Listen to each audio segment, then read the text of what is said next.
Discourse by Elder George A. Smith. It is a matter of great pleasure to me, brethren and sisters, to again rise to speak in your presence at a general conference. I am somewhat oppressed with a cold, which renders an attempt to speak on my part a matter of some difficulty. I have been very much delighted at the remarks of Presidents Young, Kimball, and Hyde, who have already addressed you today. I felt disposed, however, to make a few remarks in relation to the oppression Brother Hyde spoke of some individuals who, in consequence of stringent measures during the Indian War, had left, and gone to California, who complained of the measures being so strict and even oppressive, and felt themselves pinched they had to leave. I am not extensively acquainted with Indian history, but from the knowledge I have had of the Indian character, and of the nature of the wars which have been carried on by them by the whites since the first settlement of America, and the difficulties they have had to encounter wherever the Indians have been opposed to the settlement of the country, and attempted to destroy its inhabitants, I say, from this knowledge I am not ashamed or afraid to say that such a thing as oppression or stringent measures have ever been adopted in this territory. And we challenge any history or any man acquainted with the place to show one measure that has been adopted that was in any way oppressive or stringent.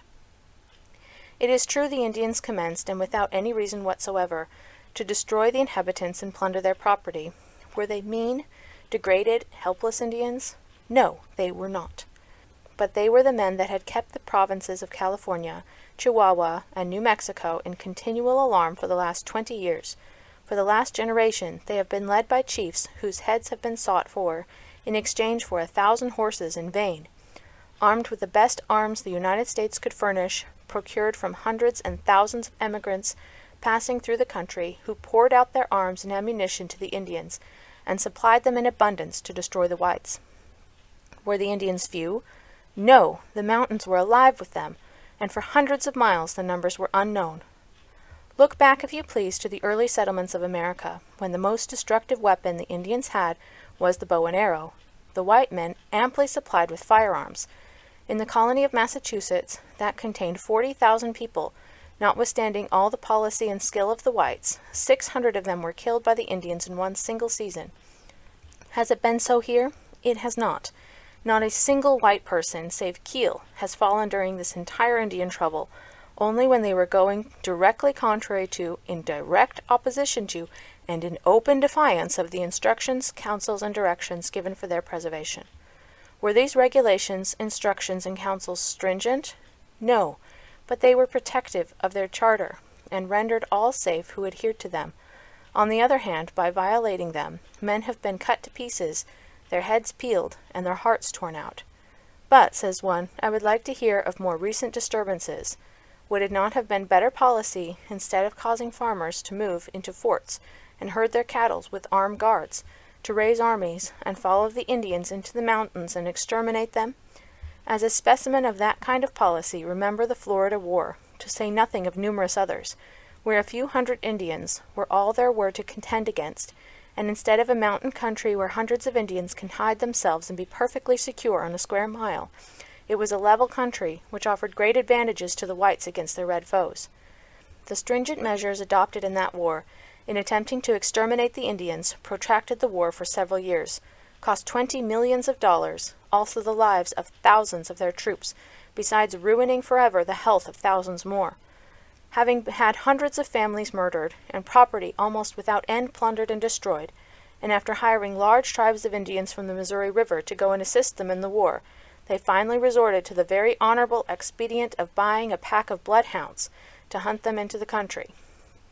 They were kept for years in this desperate situation, with rumors of families being murdered here and there, constantly saluting their ears.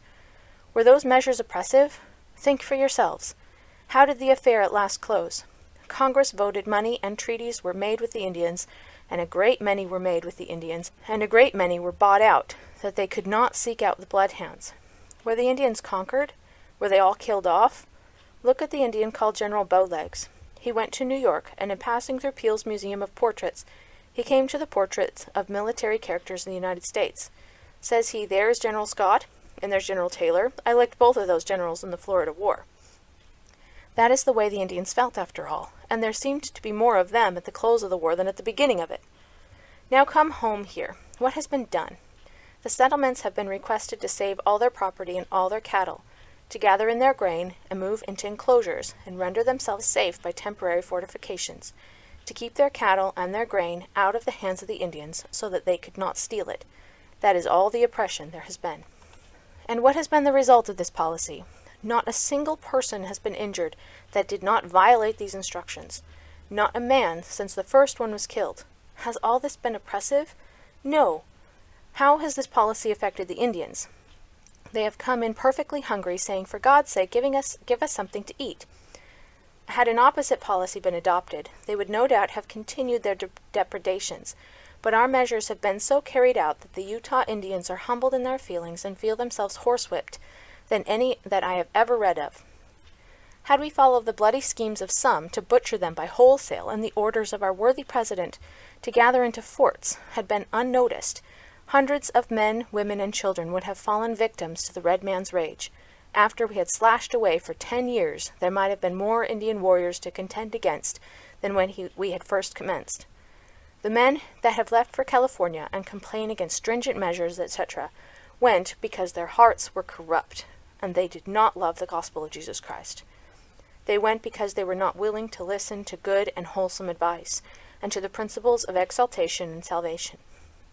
In no history that I have ever read have I found measures adopted in any Indian country to preserve the inhabitants and property and reduce the red men more mild and less stringent.